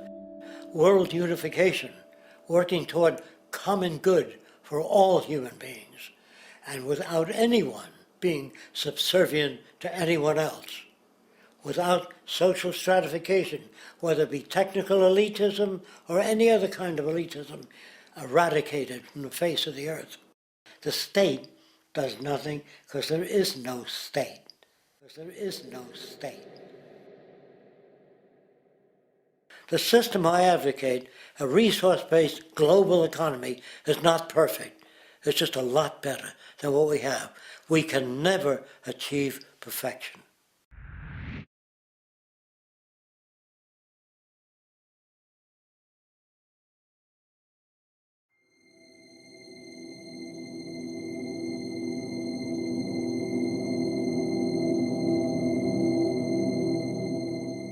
The social values of our society, which has manifested in perpetual warfare, corruption, oppressive laws, social stratification, irrelevant superstitions, environmental destruction, and a despotic, socially indifferent, profit-oriented ruling class, is fundamentally the result of a collective ignorance of two of the most basic insights humans can have about reality: the emergent and symbiotic aspects of natural law.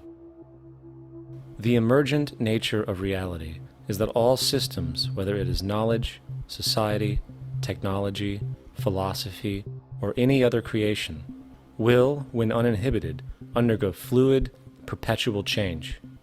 What we consider commonplace today, such as modern communication and transportation, would have been unimaginable in ancient times. Likewise, the future will contain technologies, realizations, and social structures that we cannot even fathom in the present. We have gone from alchemy to chemistry, from a geocentric universe to a heliocentric, from believing that demons were the cause of illness to modern medicine. This development shows no sign of ending, and it is this awareness that aligns us and leads us on a continuous path to growth and progress. Static, empirical knowledge does not exist. Rather, it is the insight of the emergence of all systems we must recognize. This means we must be open to new information at all times, even if it threatens our current belief system and hence identities. Sadly, society today has failed to recognize this, and the established institutions continue to paralyze growth by preserving outdated social structures. Simultaneously, the population suffers from a fear of change, for their conditioning assumes a static identity, and challenging one's belief system usually results in insult and apprehension, for being wrong is erroneously associated with failure, when, in fact, to be proven wrong should be celebrated, for it is elevating someone to a new level of understanding, furthering awareness. The fact is, there is no such thing as a smart human being, for it is merely a matter of time before their ideas are updated, changed, or eradicated. And this tendency to blindly hold on to a belief system, sheltering it from new, possibly transforming information, is nothing less than a form of intellectual materialism. The monetary system perpetuates this materialism not only by its self-preserving structures, but also through the countless number of people who have been conditioned into blindly and thoughtlessly upholding these structures, therefore becoming self-appointed guardians of the status quo. Sheep, which no longer need a sheepdog to control them, for they control each other by ostracizing those who step out of the norm. This tendency to resist change and uphold existing institutions for the sake of identity, comfort, power, and profit is completely unsustainable and will only produce further imbalance, fragmentation, distortion, and invariably, destruction. It's time to change. From hunters and gatherers to the agricultural revolution to the industrial revolution, the pattern is clear. It is time for a new social system which reflects the understandings we have today. The monetary system is a product of a period of time where scarcity was a reality. Now, with the age of technology, it is no longer relevant to society. Gone with the aberrant behavior it manifests. Likewise, dominant worldviews, such as theistic religion, operate with the same social irrelevancy. Islam, Christianity, Judaism, Hinduism, and all of the others exist as barriers to personal and social growth, for each group perpetuates a closed worldview, and this finite understanding that they acknowledge is simply not possible in an emergent universe.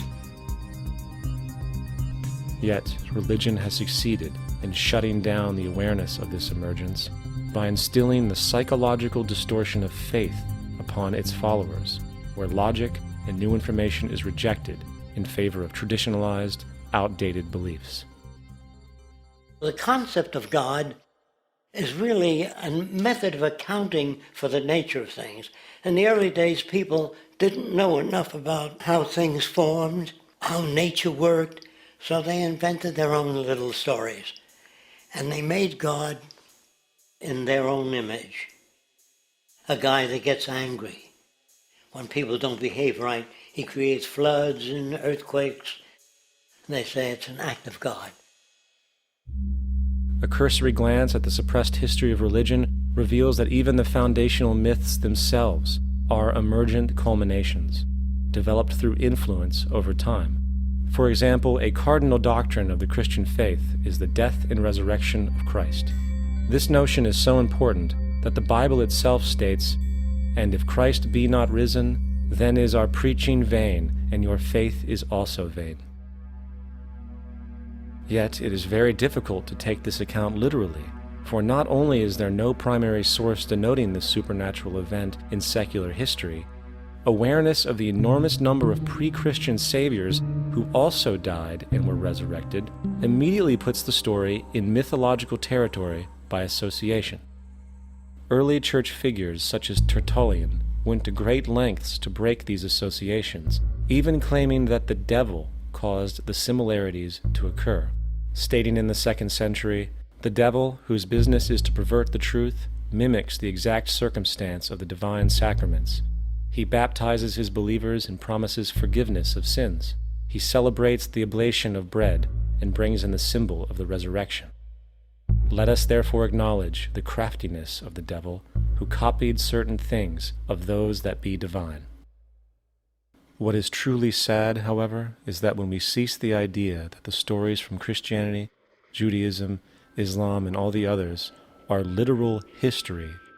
and accept them for what they really are, which are purely allegorical expressions derived from many faiths, we see that all religions share a common thread, and it is this unifying imperative that needs to be recognized and appreciated. Religious belief has caused more fragmentation and conflict than any other ideology. Christianity alone has 34,000 different subgroups. The Bible is subject to interpretation.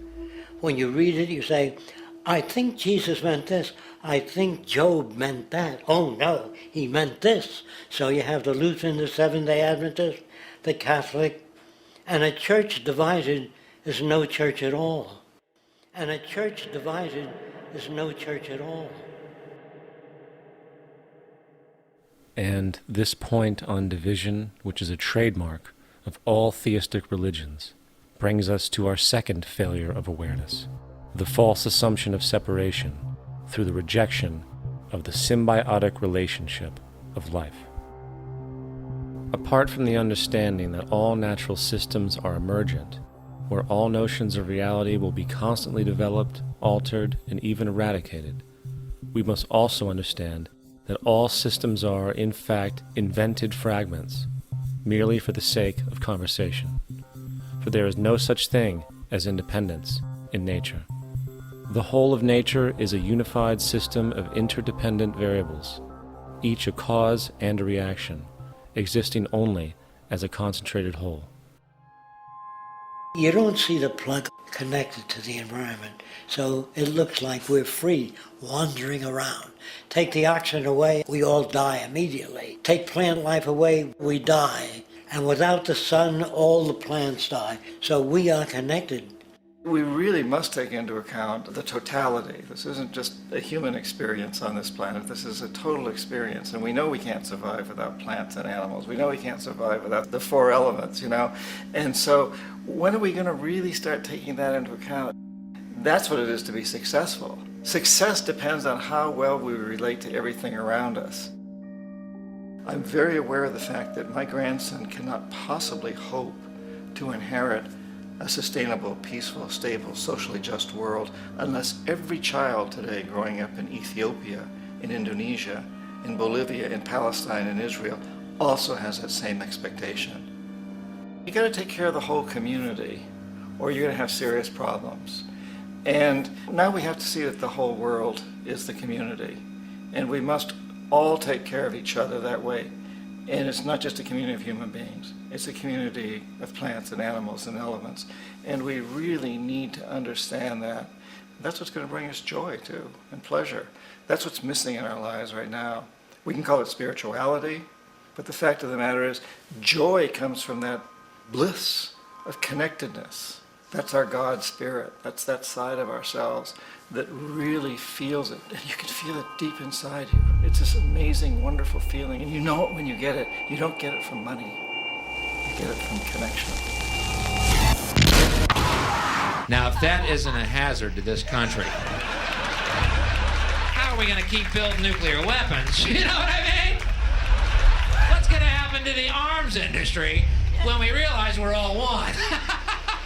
It's going to fuck up the economy. The economy that's fake anyway. The economy that's fake anyway. The economy that's fake anyway. The economy that's fake anyway. The economy that's fake anyway. Which would be a real bummer. You can see why the government's cracking down on the idea of experiencing unconditional love.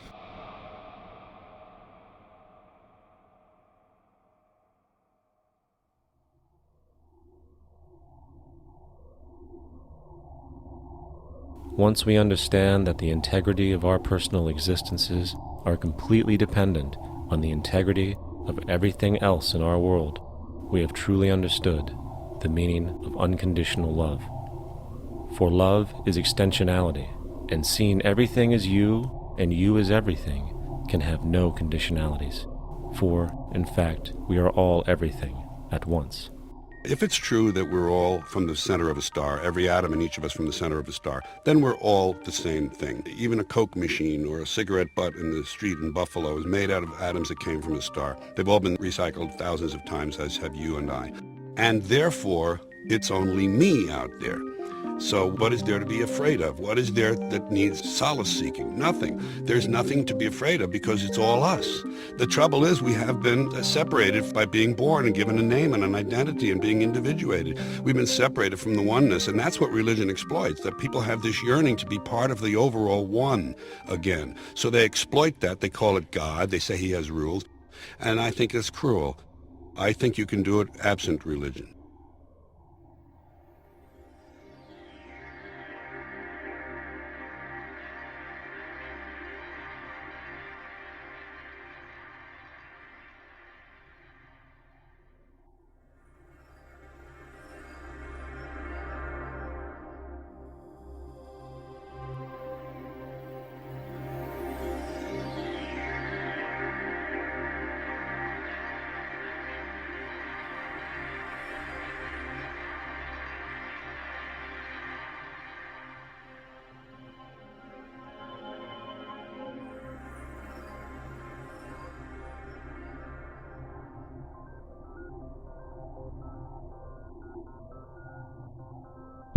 It's time to claim the unity our outmoded social systems have broken apart, and work together to create a sustainable global society where everyone is taken care of and everyone is truly free. Your personal beliefs, whatever they may be, are meaningless when it comes to the necessities of life. Every human being is born naked, needing warmth, food, water, shelter. Everything else is auxiliary. Therefore, the most important issue at hand is the intelligent management of the Earth's resources. This can never be accomplished in a monetary system, for the pursuit of profit is the pursuit of self-interest, and therefore imbalance is inherent. Simultaneously, politicians are useless, for our true problems in life are technical, not political. Furthermore, ideologies that separate humanity, such as religion, need strong reflection in the community in regard to its value, purpose, and social relevancy. Hopefully, through time, religion will lose its materialism and basis in superstition and move into the useful field of philosophy. The fact is, society today is backwards, with politicians constantly talking about protection and security rather than creation, unity, and progress. The U.S. alone now spends about $500 billion annually on defense. That is enough to send every high school senior in America to a 4-year college. In the 1940s, the Manhattan Project produced the first true weapon of mass destruction. This program employed 130,000 people at an extreme financial cost. Imagine what our life would be like today if that group of scientists, instead of working on a way of killing people, worked on a way to create a self-sustaining, abundant world. Life today would be very, very different if that was their goal. Instead of weapons of mass destruction, it is time to unleash something much more powerful. Weapons of mass creation. Our true divinity is in our ability to create, and armed with the understanding of the symbiotic connections of life, while being guided by the emergent nature of reality, there is nothing we cannot do or accomplish. Of course, we face strong barriers in the form of established power structures that refuse to change. At the heart of these structures is the monetary system. As explained earlier, the fractional reserve policy is a form of slavery through debt, where it is literally impossible for society to be free. In turn, free market capitalism in the form of free trade uses debt to imprison the world and manipulate countries into subservience to a handful of large business and political powers. Apart from these obvious amoralities, the system itself is based on competition, which immediately destroys the possibility of large-scale collaborations for the common good, hence paralyzing any attempt at true global sustainability. These financial and corporate structures are now obsolete, and they must be outgrown. Of course, we cannot be naive enough to think that the business and financial elite are going to subscribe to this idea, for they will lose power and control. Therefore, peaceful yet highly strategic action must be taken. The most powerful course of action is simple. We have to alter our behavior to force the power structure to the will of the people. We must stop supporting the system. The only way the establishment will change is by our refusal to participate, while continuously acknowledging its endless flaws and corruptions. They're not going to give up the monetary system because of our designs of what we recommend. The system has to fail, and people have to lose confidence in their elected leaders. That will be a major turning point if the Venus Project is offered as a possible alternative. If not, I fear the consequences. The trends now indicate that our country is going bankrupt. The probability is our country will move toward a military dictatorship to prevent riots and complete social breakdown. Once the U.S. breaks down, all the other cultures will undergo similar things. As of now, the world financial system is on the brink of collapse due to its own shortcomings. The Comptroller of Currency stated in 2003 that the interest on the U.S. national debt will not be affordable in less than 10 years. This theoretically means total bankruptcy for the U.S. economy, and its implications for the world are immense. In turn, the fractional reserve-based monetary system is reaching its theoretical limits of expansion, and the banking failures you are seeing are just the beginning. This is why inflation is skyrocketing, all debt is at record levels, and the government and Fed are hemorrhaging new money to bail out the corrupt system. For the only way to keep the banks going is by making more money. The only way to make more money is to create more debt and inflation. It is simply a matter of time before the tables turn, and there is no one willing to take new loans, while defaults grow, as people are unable to afford their current loans. Then the expansion of money will stop, and contraction will begin on a scale never before seen, ending a century-long pyramid scheme. This has already begun. Therefore, we need to expose this financial failure for what it is, using this weakness to our advantage. Here are some suggestions. Expose the banking fraud. Citibank, JP Morgan Chase, and Bank of America are the most powerful controllers within the corrupt Federal Reserve System. It's time to boycott these institutions. If you have a bank account or a credit card with any of them, move your money to another bank. If you have a mortgage, refinance with another bank. If you own their stock, sell it. If you work for them, quit. This gesture will express contempt for the true powers behind the private banking cartel known as the Federal Reserve, and create awareness about the fraud of the banking system itself. 2. Turn off the TV news. Visit the emerging independent news agencies on the internet for your information. CNN, NBC, ABC, Fox, and all the others present all news pre-filtered to maintain the status quo. With 4 corporations owning all major media outlets, objective information is impossible. This is the true beauty of the internet, and the establishment has been losing control because of this free flow of information.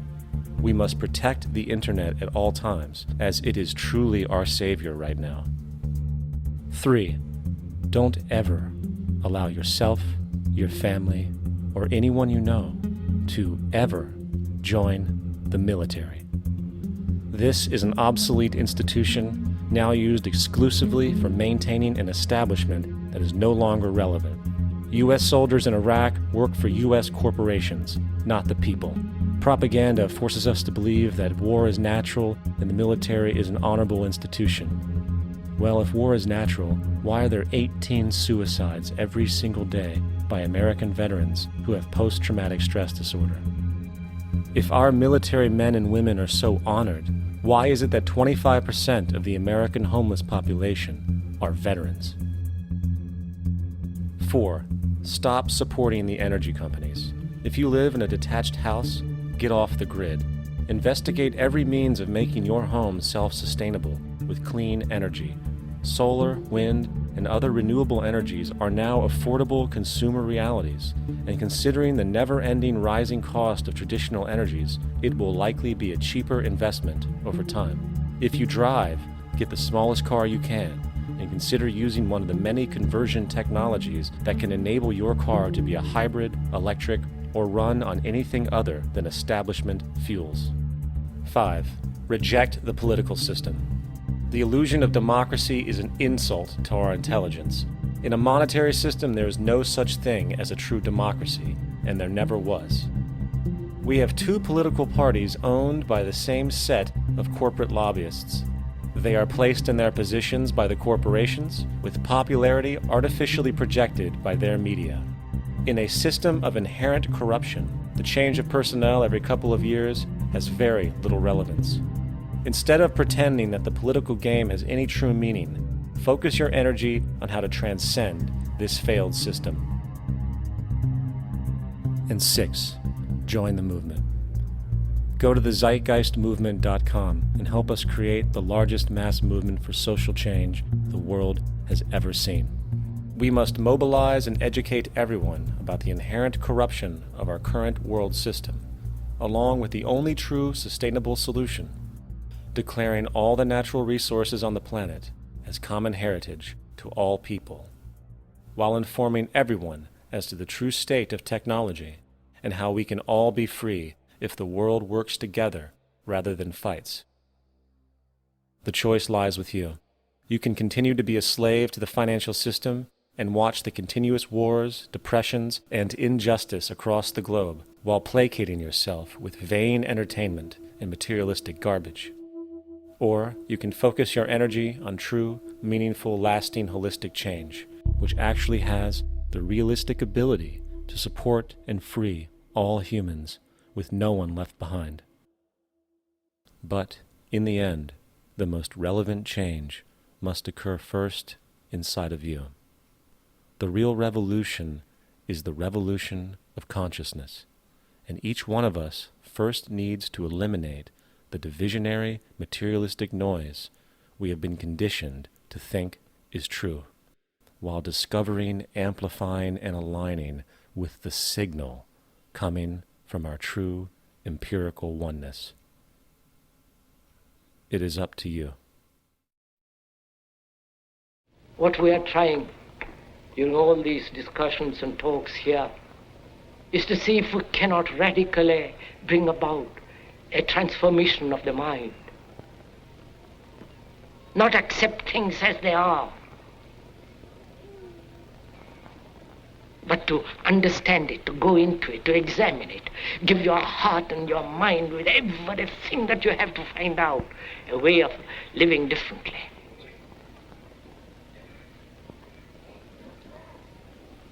But that depends on you and not somebody else. Because in this there is no teacher, no pupil, there is no leader, there is no guru, there is no master, no savior. You yourself are the teacher and the pupil, you are the master, you are the guru, you are the leader. You are everything. And to understand is to transform what is.